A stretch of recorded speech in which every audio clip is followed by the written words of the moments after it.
surat Ali Imran ayat 18 ya. Syahidallahu annahu a'udzubillahi minasyaitonirrajim.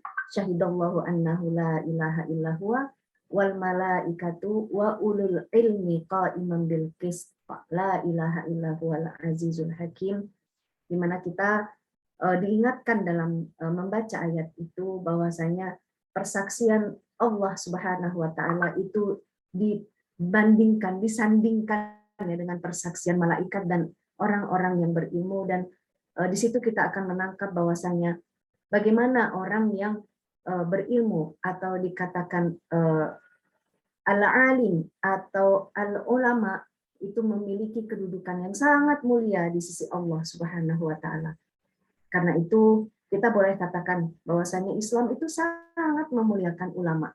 Bahkan Rasulullah SAW ya memberikan sebuah pernyataan ya yang kita kenal dalam hadis yang sering disebut-sebut bahwa al ulama warasatul anbiya. Ulama itu adalah pewaris nabi. Nah itu. Setelah itu akhwat fillah yang dirahmati Allah, kita diberikan satu potongan ayat pendek saja. Sebetulnya ada setelah itu lanjutannya, namun di dalam rangkaian zikir itu sebelum kita mengucapkan zikir subhanallah, alhamdulillah, Allahu akbar, itu dicupliklah satu potongan ya, satu penggal, inna dina indallahil Islam. Nah, seperti itu. Sesungguhnya agama di sisi Allah hanyalah Islam. Apa yang ingin diingatkan ya? Setiap sholat, bayangkan paling minimal itu adalah sholat 5 waktu. Ya, para ulama itu mengingatkan kita bahwa dalam rangkaian zikir itu bahwasanya agama yang di sisi Allah hanyalah Islam. Maka dalam tafsirnya yang merupakan kumpulan qaul ulama tafsir yang sangat ringkas dikatakan yaitu inna dinal ladzi irtadahullahu li khalqihi wa arsala bihi rusulahu. Sesungguhnya agama yang Allah, jadi kita baca pelakunya dulu, Allahu irtadahu, Allah meridhoinya adalah li dulu. Untuk siapa Allah ridhoi? Li khalqihi. Ustazah, afwan, Ya. slide-nya tidak terlihat di layar. Oh ya, bisa ditampilkan? Sudah terlihat ya? Silakan slide kedua. Ya. Nah, itu ya. Sudah ya, sudah kelihatan ya. Baik.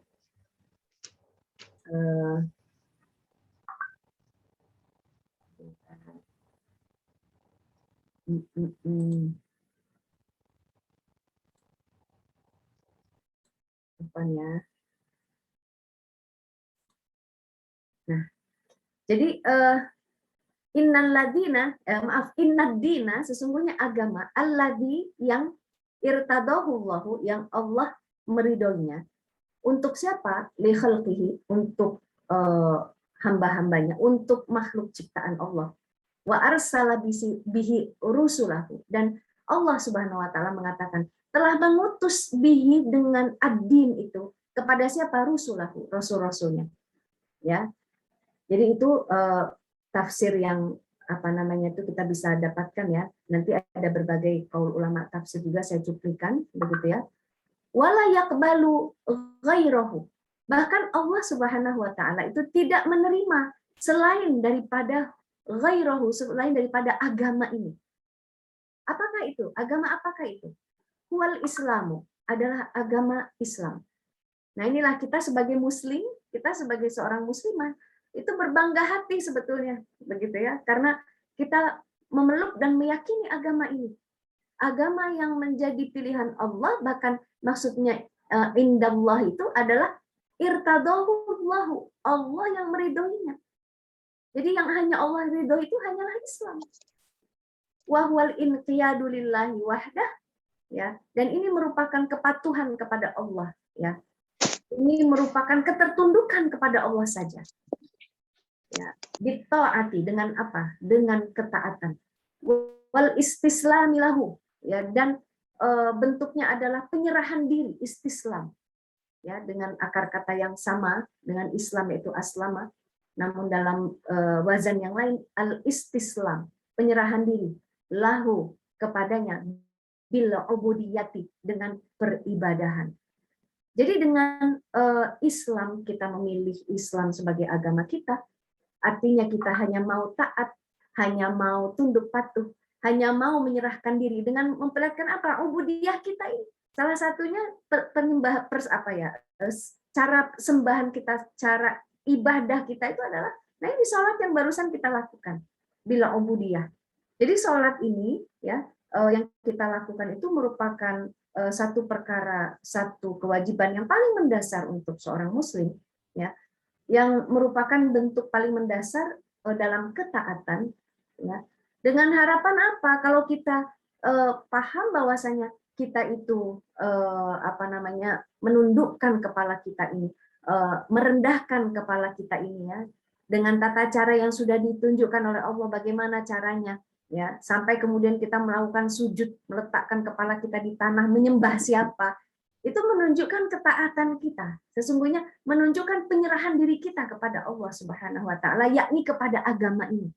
Nah, artinya ya bitaati wattiba'ir rusul, dengan taat dan menyerahkan diri, kemudian dengan ittiba kepada rasul-rasul. Jadi kita ini sebetulnya dalam ayat sebelumnya juga, sebagaimana Rasulullah mengimani seluruh nabi-nabi, la nufarriqu baina ahadin mir rusuli, tidak ada membedakan ya antara rasul satu dengan rasul yang lain. Nah, kita itu sebetulnya mengikuti, beriman dan mengikuti para rasul.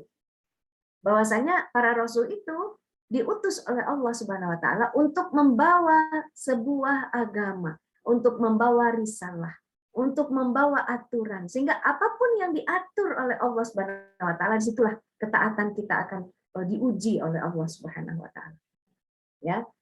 Jadi fima ba'athahumullahu bihi, terhadap apa-apa, di dalam apa-apa yang Allah itu telah mengutus para rasul, ya, dengan agama ini, fi kulli hinin, ya, pada setiap saat, hatta khutimu, hingga kemudian ditutuplah, diakhirilah dengan Muhammad, bi Muhammadin sallallahu alaihi wasallam, ditutup oleh Allah dengan kenabiannya Muhammad sallallahu alaihi wasallam.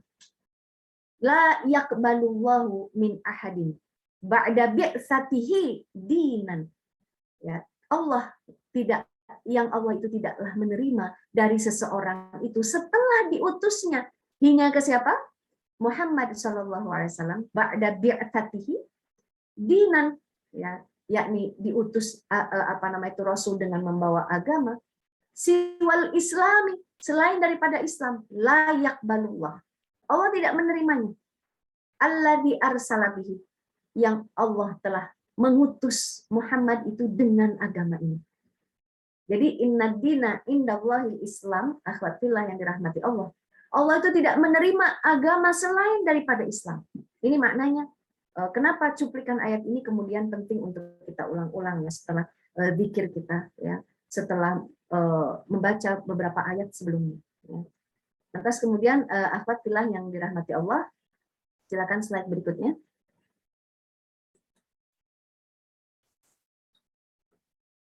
Nah, ya, limukhtasar fit tafsir, dalam mukhtasar fit tafsir, ya, ini ada ayat yang sama, ada ayat yang senada.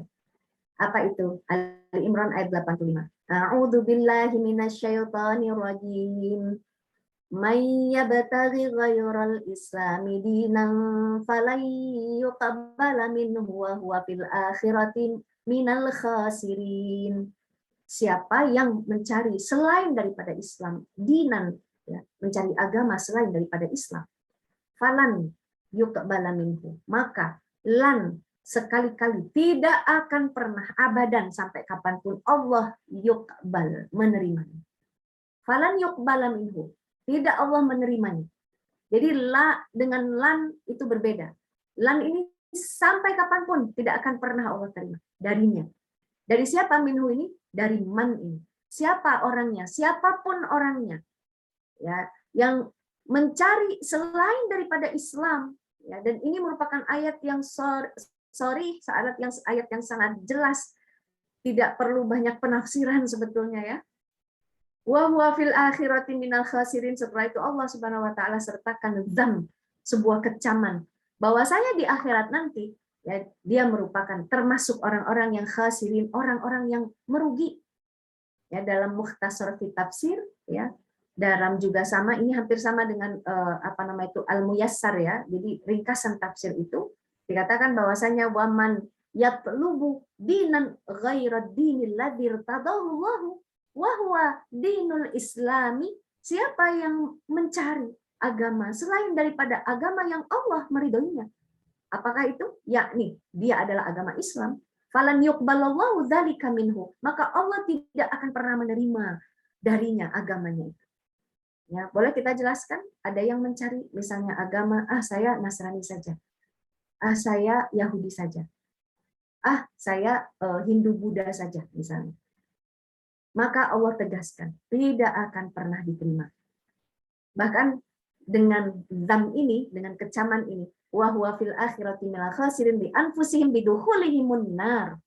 Ya, Allah Subhanahu wa taala yang menegaskan bahwasanya di akhirat nanti dia itu termasuk orang yang merugi. Apa itu? Merugikan dirinya sendiri. Yakni dia itu akan masuk ya, dengan masuknya dirinya itu ke dalam neraka. Ini yang dikatakan dalam beberapa tafsir dan juga tafsir Imam Ibnu Katsir itu menambahkan ayat ini. Siapa yang mencari agama selain daripada Islam? Apalagi kita pahami ketika kita menambah pemahaman kita, ketika kita membaca Inna dina indallahil Islam, bersyukur kepada Allah Subhanahu wa taala. Bahwasanya Allah sudah karuniakan kita orang tua yang muslim. Ya. Orang tua yang muslim. Orang tua yang muslim ini sering kita katakan, kita mah ya kadang-kadang prihatin dengan Islam keturunan, begitu kan. Tapi kadang kita lupa bahwa itu sebetulnya adalah satu kenikmatan Allah. Kita tidak perlu lagi melalui masa yang panjang. Bukankah begitu? Kalau orang lain kan melalui masa yang panjang mencari dulu siapa Tuhannya. Kalau kita itu sudah apa? Sudah dikaruniai orang tua yang muslim sehingga kita tidak harus bersyahadat lagi. Kita sudah otomatis sebagai muslim. Ya. Nah, tinggal apa? Tinggal tugas orang tua kita lah salah satunya ya. Salah satu kewajiban untuk mengenalkan, nak, kenapa kamu beragama Islam? Ya, untuk mengajarkan dengan bahasanya pada usianya, dengan cerita yang dia bisa pikirkan pada usianya, bahwasanya betapa beruntungnya kita, anakku, kita ini sudah diberikan, dikaruniakan Islam. Misalnya, bisa kita ceritakan, coba kalau kita tidak beragama Islam, kita sudah menyembah sesama manusia. Padahal manusia bukanlah Tuhan. Diceritakan ibu-ibu yang dirahmati Allah. Ini tadi saya, sebentar ya, ini sebetulnya banyak teman-teman saya ingin masuk ke dalam Zoom ini, cuma saya karena sakit perut. Gitu ya. Jadi fokus saya tidak memberikan linknya. Yang mudah-mudahan ada yang bisa menyebarkan linknya ya. Wallahu a'lam. Ini gimana caranya? HP-nya juga tidak dekat saya. Ya, baik. Jadi harus bersyukur, akhwat fillah. Ya, ibarat kita itu memiliki sebuah kekayaan, ya. Islam itu lebih-lebih daripada itu. Ya. Kekayaan apa yang kita miliki? Gunung emas, ya. Gitu ya. Sering kan ya Allah Subhanahu wa taala itu mengancam kita. Misalnya siapa yang memelihara anjing tanpa untuk keamanan, menjaga keamanan. Jadi dia memelihara anjing untuk di cium-cium misalnya gitu ya, maka aku kurangi pahalanya 2 kirot. Setiap hari 1 kirot itu ibarat 2 gunung emas. Nah, begitu. Jadi emas itu ya, kenapa Allah sering katakan dalam hadis-hadis itu emas itu sebagai suatu perumpamaan? Memang emas itu luar biasa.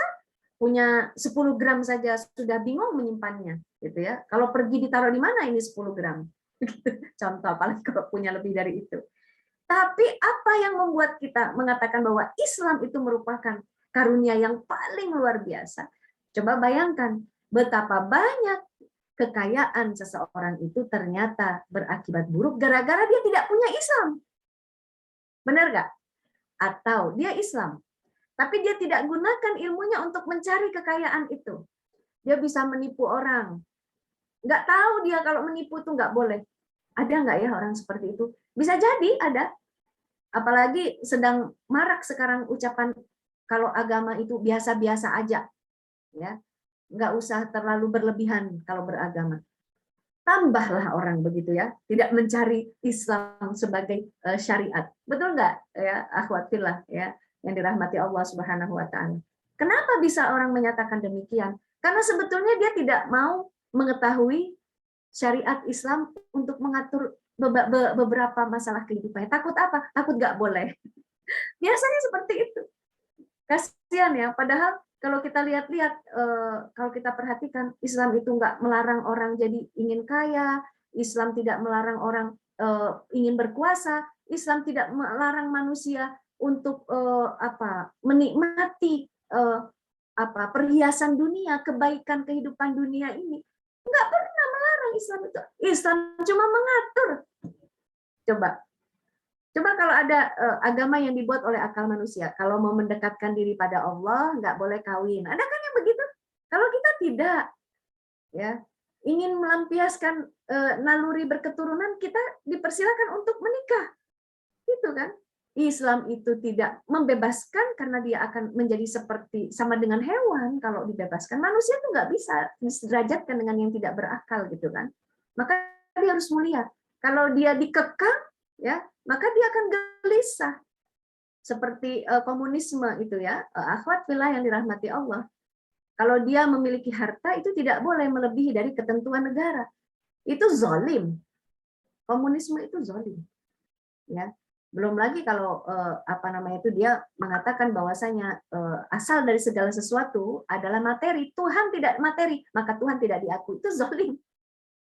Ya, akhirnya orang-orang yang komunis itu ibadahnya apa? Dia sangat berkhidmat, ya, sangat-sangat menyerahkan dirinya itu dengan ide-ide orang yang dianggap pintar. Siapa itu? Misalnya Lenin, Stalin, Karl Marx, Engels, itu manusia semua. Sebetulnya dia tidak bisa menghilangkan naluri beragamanya. Dia alihkan kepada manusia, kan? Dia sangat terkesan dengan aturan ekonomi sosialisme sehingga pemikir-pemikirnya lah dianggap sebagai nabinya. Ada pernyataan seperti itu. Nabinya orang komunis itu ada Karl Marx begitu. Aduh, rugi banget deh. Gitu ya, sudahlah aturannya itu tidak sesuai dengan fitrah manusia. Islam, Masya Allah, Islam itu ya memberikan jalan bagaimana kemudian jadi pengusaha kebun misalnya gitu. Dipersilakan. Punya pabrik mebel, dipersilakan. Jualan jadi orang yang kaya raya dalam masalah misalnya kuliner, misalnya silakan saja. Punya pabrik tekstil tidak dilarang. Ada yang dilarang.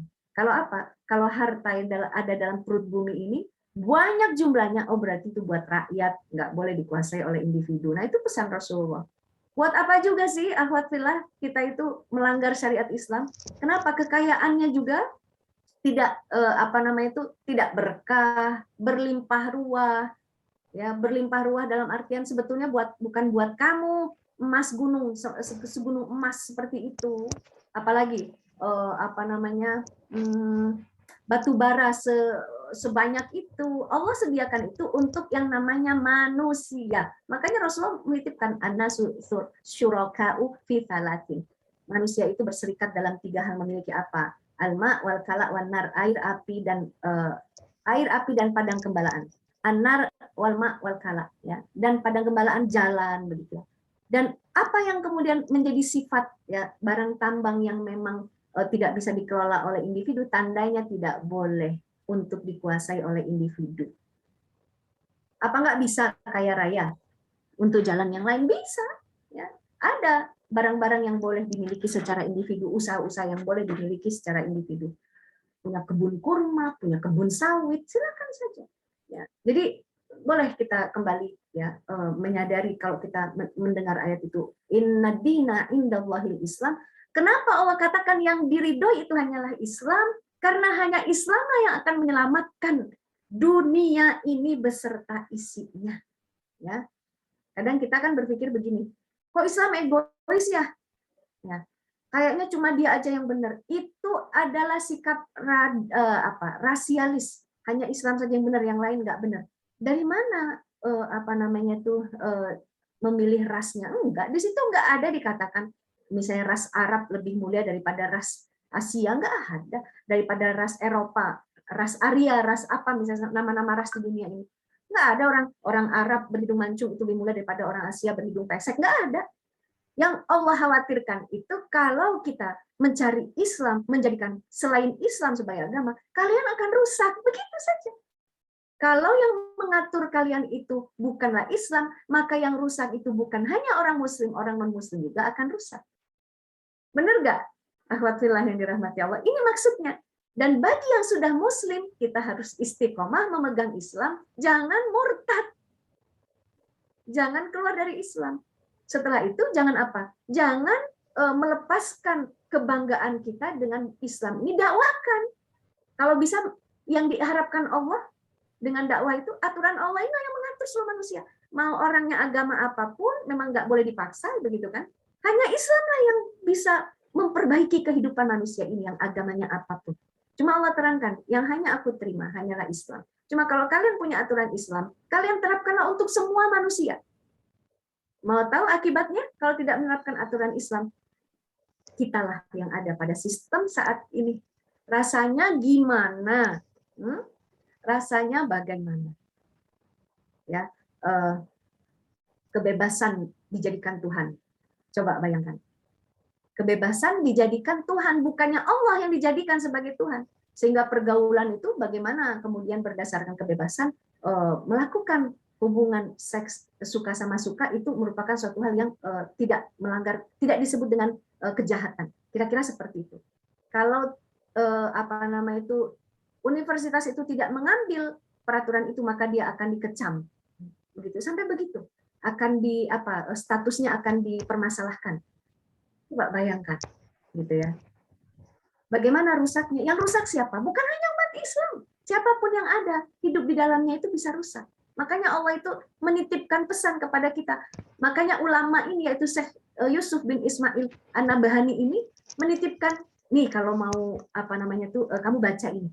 Sering kan akhwatillah kalau kita bertemu para kiai, coba kamu bacakan ini 100 kan, ya.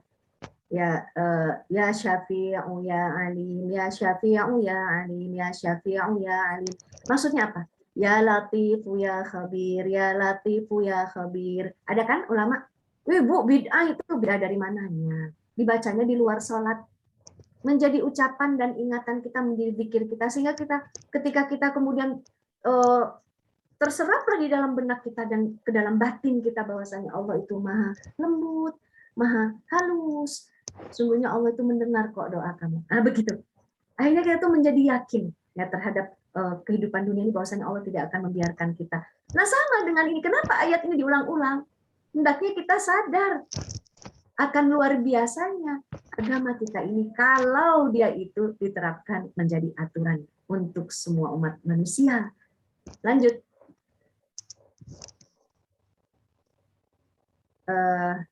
Silakan lanjut. Nah, tafsir Imam As-Sa'di, ya, tafsir Imam As-Sa'di. Berapa menit lagi ya saya? Saya agak jauh, tidak melihat jam ini. Tolong beritahu ya. Siapa hostnya? Mbak Eca aja deh. Jam berapa sih Mbak Eca? Ini udah jam 14.44 ini. 5 menit lagi lah, 10 menit lagi boleh. Oh iya, makasih. Ini suara Mbak Popi nih. Saya tahu sekali tuh, kan benar.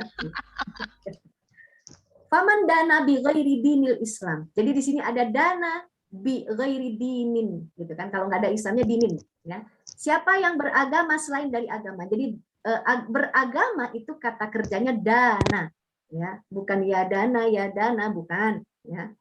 Dana itu artinya beragama. Makanya masdarnya adalah dinun. Masdar itu kata bendanya, ya. Siapa yang beragama dengan selain daripada agama Islam, fahuwalam ya dinillahu haqiqatan, ya, maka sesungguhnya dia itu tidak beragama untuk Allah secara sebenar-benarnya, haqiqatan, ya.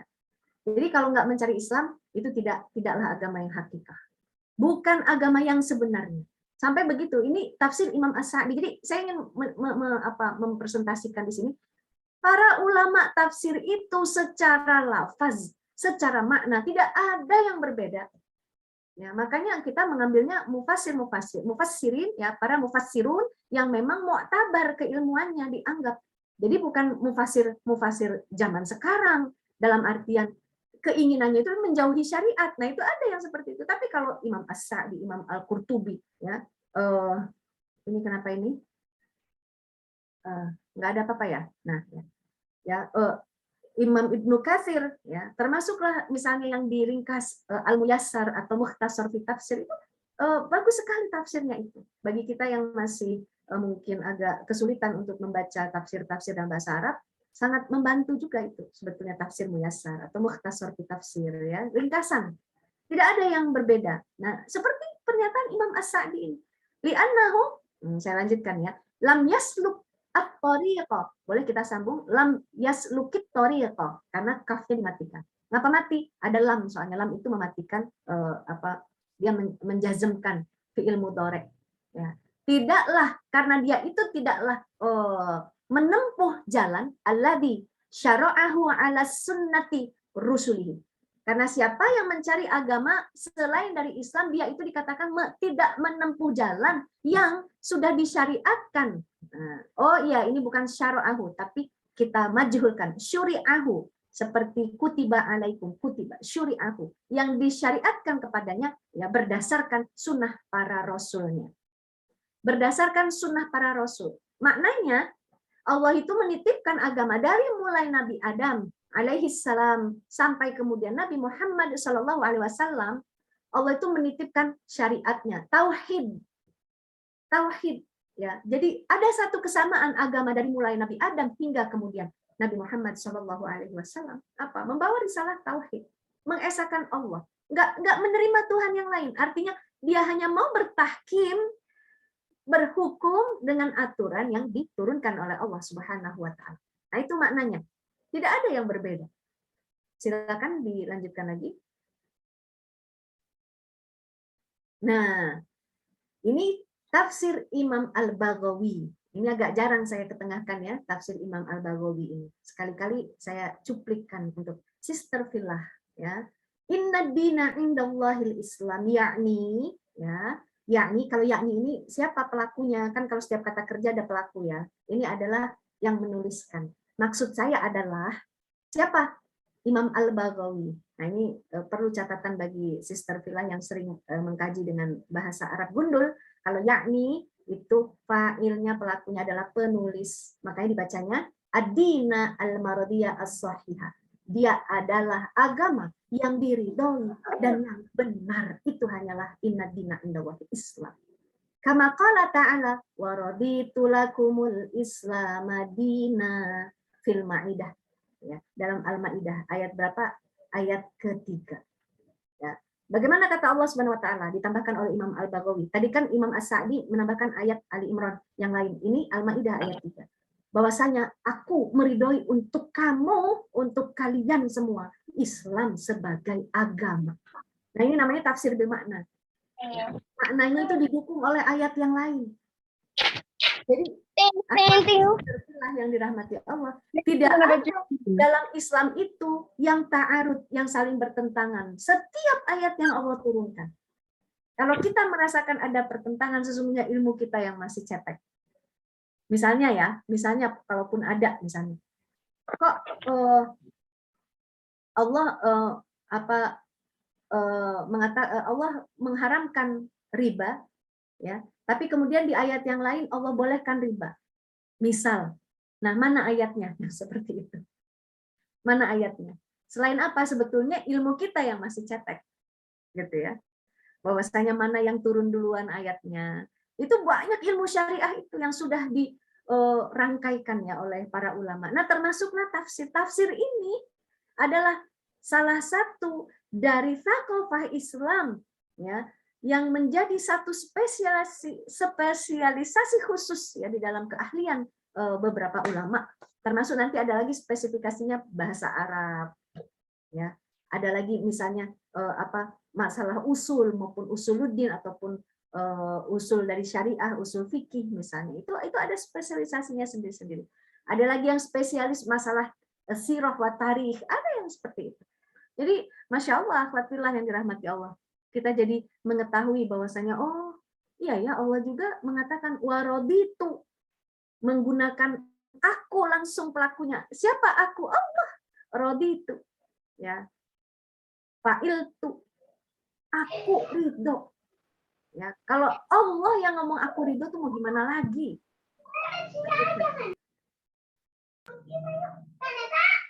Nah, belum?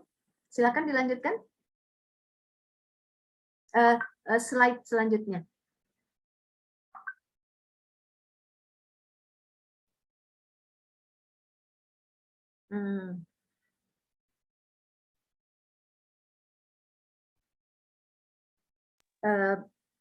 Bisa dilanjutkan slide-nya?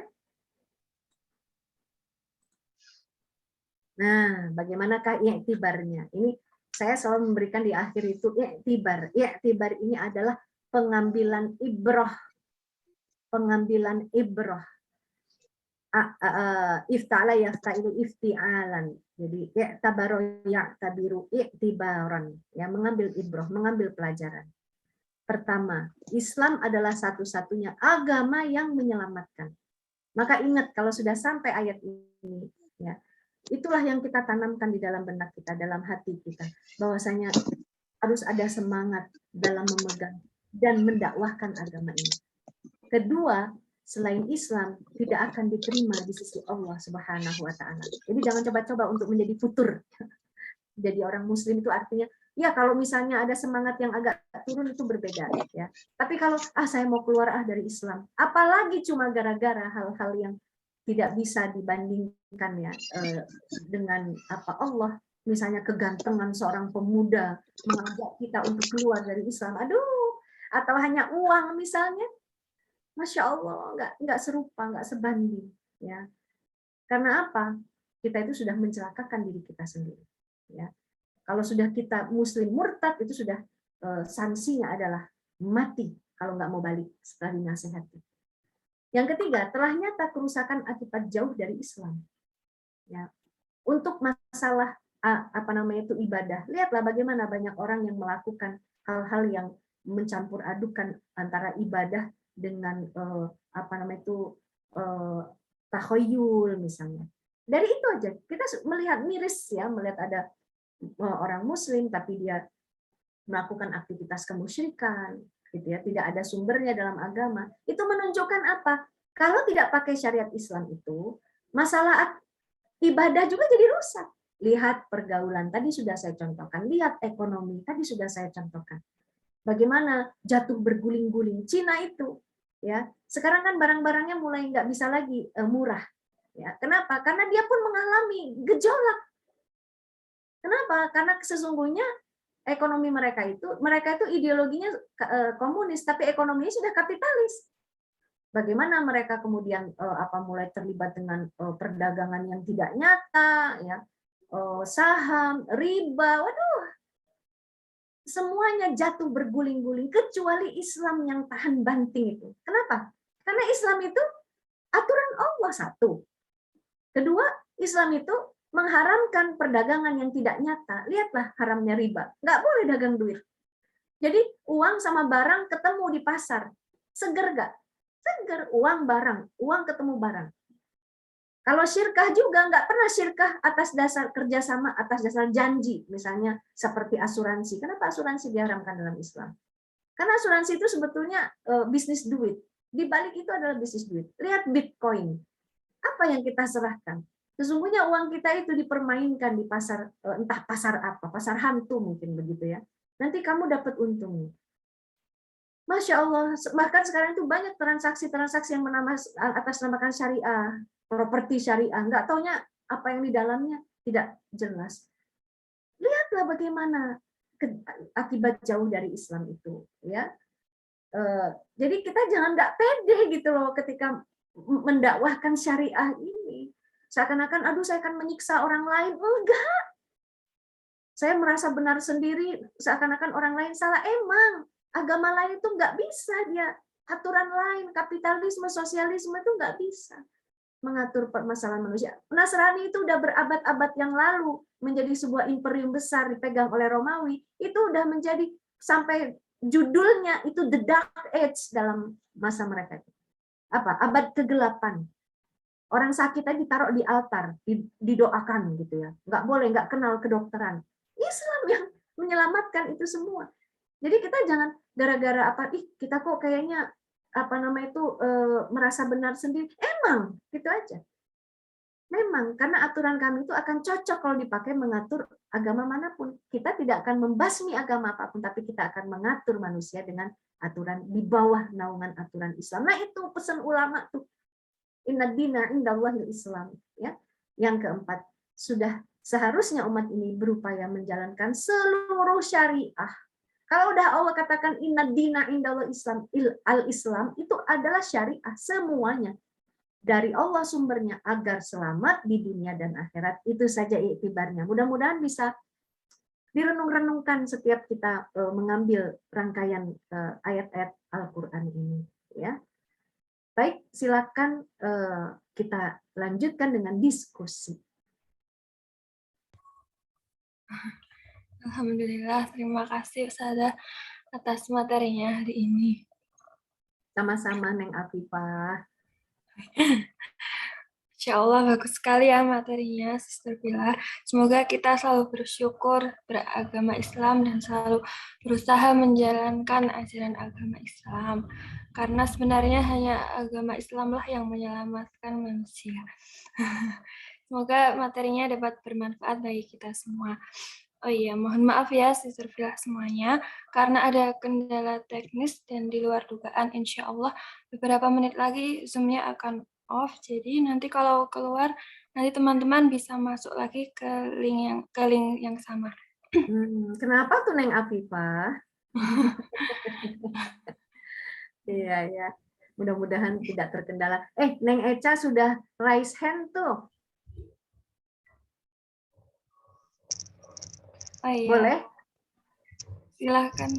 Iya, silakan. Assalamualaikum Ustazah. Waalaikumsalam warahmatullahi taala wabarakatuh. Izin bertanya Ustazah. Iya. Belakangan ini kan ada pernyataan yang mengungkapkan seperti ini, bahwasanya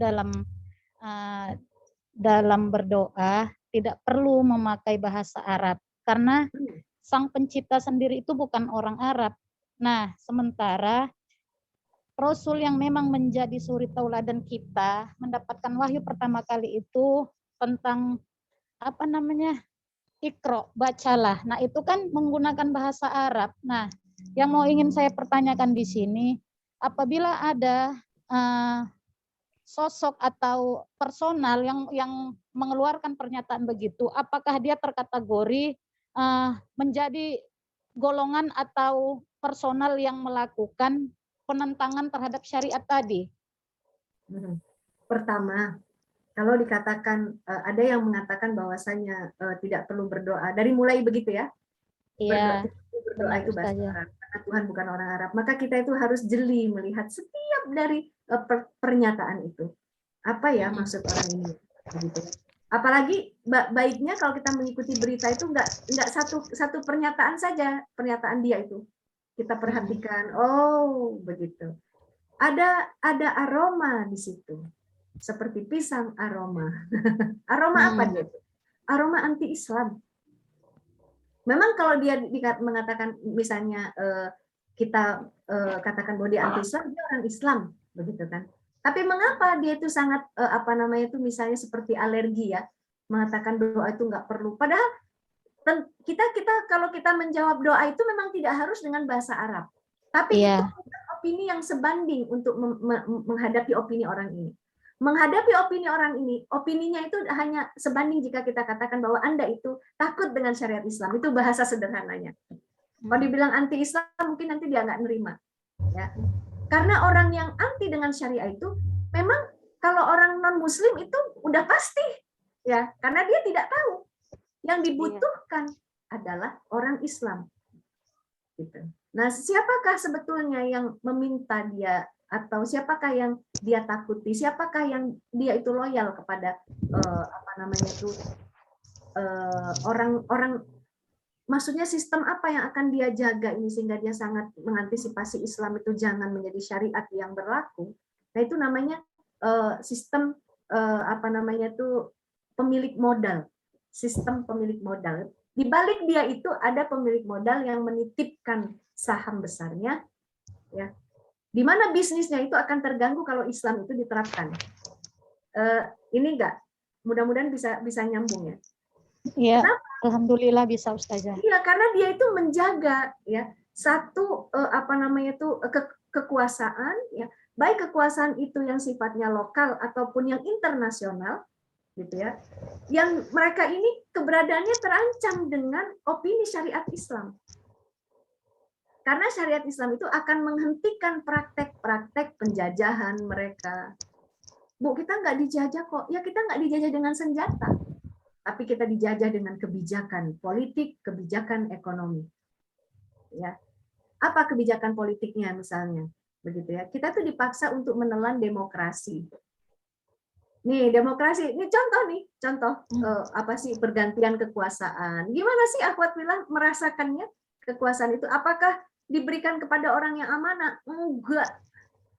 Tapi diberikan kepada siapa yang bisa mampu berkompetisi dalam apa namanya itu memenangkan suara, memenangkan suara untuk duduk di tampuk kekuasaan. Uangnya besar loh, akhwat fillah, untuk jadi penguasa. Siapa yang membiayai? Nah, pihak itulah, pemilik modal itulah. Jadi dia itu bicara sebetulnya atas pesanan pemilik modal. Ya, karena Islam itu akan mengganjal ya apa nama itu pemilikan yang zalim, bisnis atas apa harta milik rakyat dalam pandangan Islam mereka rampas. Paham nggak? Afrika itu negeri yang kaya, tapi lihat bagaimana negara-negara barat itu memiskinkan mereka dengan kebijakan, orang-orangnya tidak maju dibuat, orang-orangnya terbelakang. Ya enggak? Lihat kan contoh? Ayo, jangan jauh-jauh. Lihat Papua. Lihat Papua. Bagaimana kemudian dipelihara satu gerakan untuk menjaga. Ya, menjaga apa? Menjadi pemicu. Awas ya, jangan macam-macam. Kami akan lakukan pemberontakan, kami akan bunuh tentara-tentara. Saya bayangkan kok kita diam aja gitu. Siapa yang memelihara mereka ini? Satu kekuatan yang memiliki modal besar ya karena hasil dari tambang yang ada di Papua. Bu, kok Islam bahasnya begitu? Ya justru Islam itulah yang mampu mengungkap itu.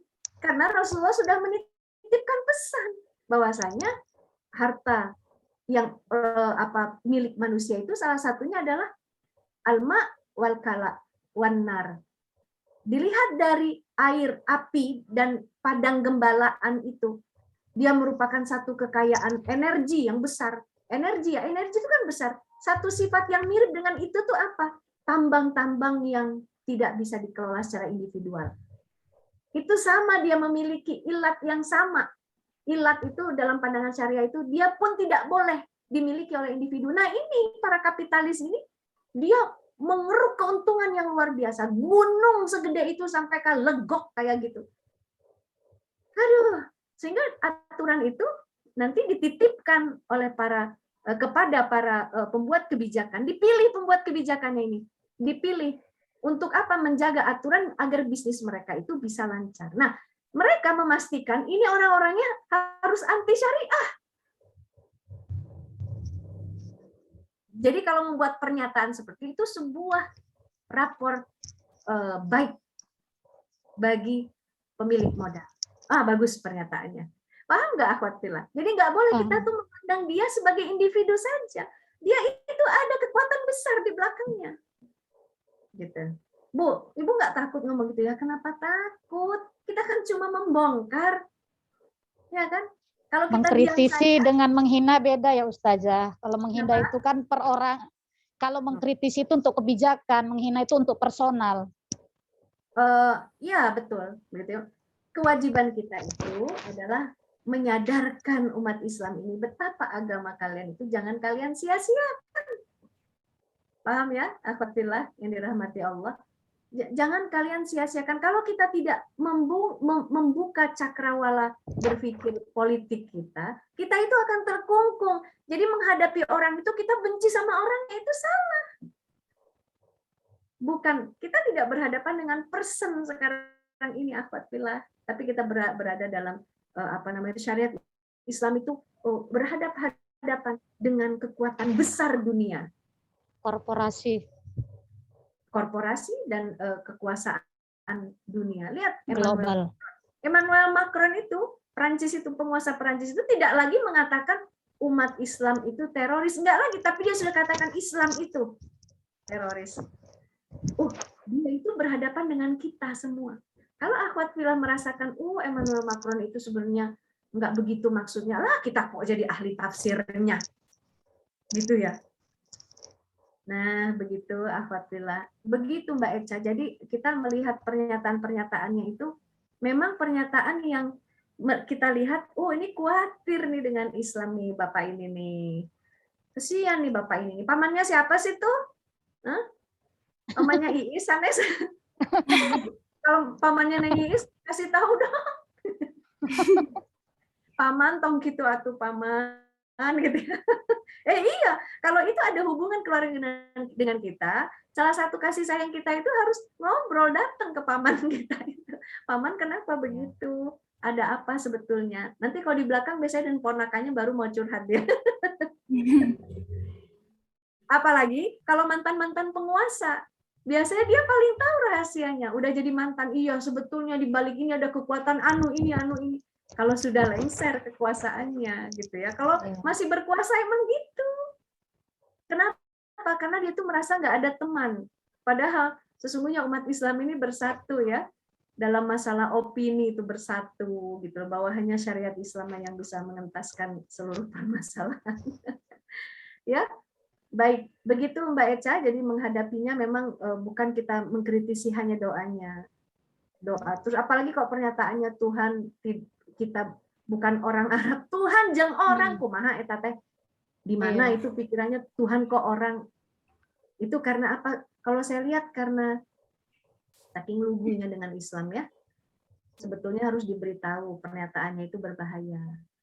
Begitu ya, pernyataannya itu bukan lagi berhadapan dengan umat Islam, tapi sudah berhadapan dengan Allah. Gitu ya. Baik. Jazakillah Ustazah. Ya. Wa iya, amin. Ada pertanyaan tentang takaful syariah. Betul? Ya. Akhwat fillah yang dirahmati Allah, jaminan ya. Saya langsung masuk ya. Saya ingin begini, pertama yang ingin saya jelaskan bahwa yang namanya bisnis mengumpulkan uang rakyat itu adalah bisnisnya para kapitalis. Dengan alasan kita bisa nanti dijamin dan sebagainya. Sebetulnya dia tuh collect the money ya dari kita, mengumpulkan uang dari kita. Gitu ya. Padahal ya, sebentar, untuk dibikin apa itu duit-duit? Ya, dia punya bisnis uang sebetulnya. Bisa itu saham, lihatlah Bank BRI itu masuk pasar saham, BSI masuk pasar saham. Itu mereka mengikuti pasar-pasar saham sebetulnya. Oke, sampai di situ kita batasi. Berikutnya dalam Islam tuh, kalau mau pengen tahu gimana yang namanya menjamin, contoh, Mbak Popi menjamin saya untuk, saya laki-laki ya contohnya. Mbak Popi, saya mau nikah, nggak punya duit untuk mahar. Kata Mbak Popi, berapa uangnya untuk mahar itu? 1 juta. Saya tanggung. Maka ada 2 pihak di sini, yaitu Mbak Popi dan Om Sal. Habis katanya laki-laki. Om Sal mau nikah. Ya, Om Sal mau nikah. Maka Mbak Popi sebagai pihak penjamin, saya yang dijamin. Paham?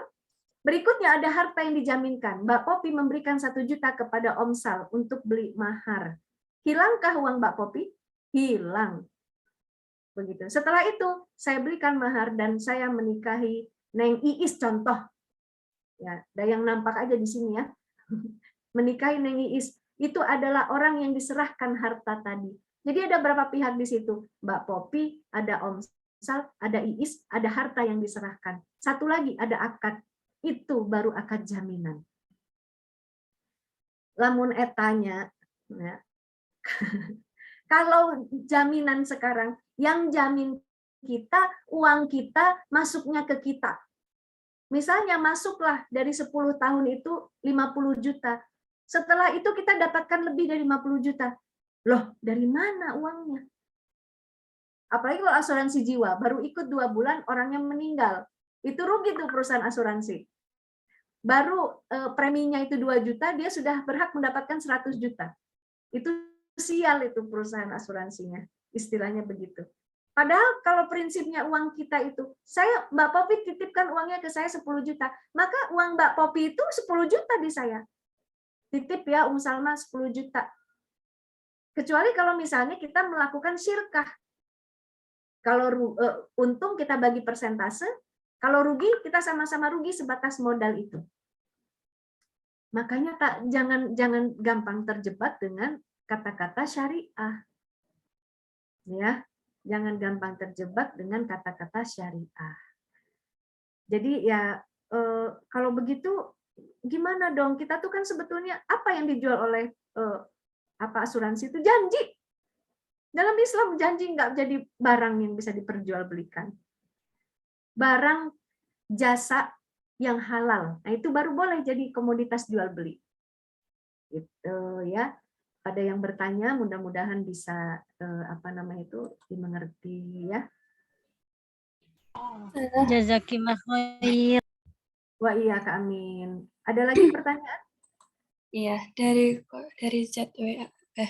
Dari koran chat. Oh ini. Umu Iya. Arsyad, Endah, betul? Atau ada yang sebelumnya? Oh ini. Kalau hukumnya kerja di sana. Atau masih ada bekerja di sana bagaimana? Karena di situ akad-akadnya memang itu sebetulnya dia tidak sesuai dengan syariah, dengan Islam, dan sebetulnya dia itu adalah mengumpulkan uang dari para nasabah gitu ya. Bukanlah dia itu jaminan yang sebenarnya, maka cari kerjaan lain deh. Ya. Kan nggak gampang Bu. Iya. Memang tahu tidak ada yang gampang, tapi coba laksanakan cari kerja yang lain, begitu. Mungkin itu ya secara ringkasnya ya. Berikutnya sudah paham riba haram, sedangkan ibu PKK masih melakukan simpan pinjam menarik. Nah, apakah harus keluar dari perkumpulan PKK? Pertama, PKK itu kan ada, saya aktivis Pokja 1 dulu, khusus taklim gitu ya. Jadi pertama kita memilih bidangnya. Jangan bidang ekonomi seperti itu. Kalau memang nggak bisa menyarankan untuk ada transaksi yang salah, kita biarkan gitu ya. Tidak bisa kita robah. Maka kita mending pilih yang lain. Nah, yang kedua, kewajiban kita menyampaikan. Nggak harus sampai orang itu menerima kalau menyampaikan itu. Dia menerima, alhamdulillah. Berubah, syukur. Kalau enggak, ya memang bukan wewenang kita. Pokoknya kita sudah mengingatkan ya. Gitu. Ya, koperasi, masjid. Nah, itu juga ya nanti ada simpan pinjam dengan bunga dan sebagainya. Gitu ya. Nah, itu memang tidak dibenarkan secara syariat Islam. Maka keterlibatan kita di PKK bagus. Silakan. Tapi pilih bidangnya. Ya, karena kita nggak boleh sebagai anggota masyarakat itu apalagi punya waktu, punya keahlian, kita nggak mau untuk mengentaskan permasalahan di tengah masyarakat. Nah, salah satu tugas PKK itu kan misalnya memberikan satu ruangan, program khusus misalnya untuk penimbangan bayi gitu-gitu kan itu bagus aja. Kenapa tidak dibantu? Begitu ya. Ya, cuma masalahnya kalau sudah seperti tadi, kalau tidak sesuai dengan syariah ya. Nah, ngomongnya biasa-biasa aja, Ibu, hapunten, iya teh menurut pandangan saya gitu ya. Jadi gitu kalau menjadi bagian dari masyarakat itu. Ya jangan, Bu, maaf Ibu teh kayaknya kafir ya Ibu teh ya, biar Islam. Aduh apa-apaan itu. Jangan begitu. Nanti dipikir orang mentang-mentang gitu ya. Nggak gampang mencap orang kafir ya. Bergaul itu melatih kita semakin luas ya dalam berbicara, dekat dengan masyarakat ya. Kalau perlu, pandailah memandikan jenazah, mengkafani jenazah perempuan. Saya ini memandikan dan mengkafani begitu ya. Sejak pandemi aja memang agak berhati-hati begitu. Tapi ya senang membantu masyarakat, sehingga ketika saya pindah dari Kabupaten Bandung nih, Ibu siapa yang mandiin nanti gitu? Ya kan udah saya ajarin, saya bilang begitu. Silakan ya, aktifnya itu dipilih bidangnya. Ini teh sudah habis apa belum waktunya? Sudah jam 17.16. Oh ya, Mbak Afifah, terima kasih pada Sister Villa yang dirahmati Allah atas kesetiaannya mengikuti ya. Kita masih ada ayat lagi, satu rangkaian, kulillahumma malikal mulki tu'til mulka man tasya wa tanzi'ul mulka mimman tasya. Ditunggu ya minggu depan ya. Mohon maaf lahir batin kalau ada kata-kata yang kurang berkenan. Billahi sabilil haq. Wassalamualaikum warahmatullahi wabarakatuh. Waalaikumsalam warahmatullahi wabarakatuh. Wabarakatuh.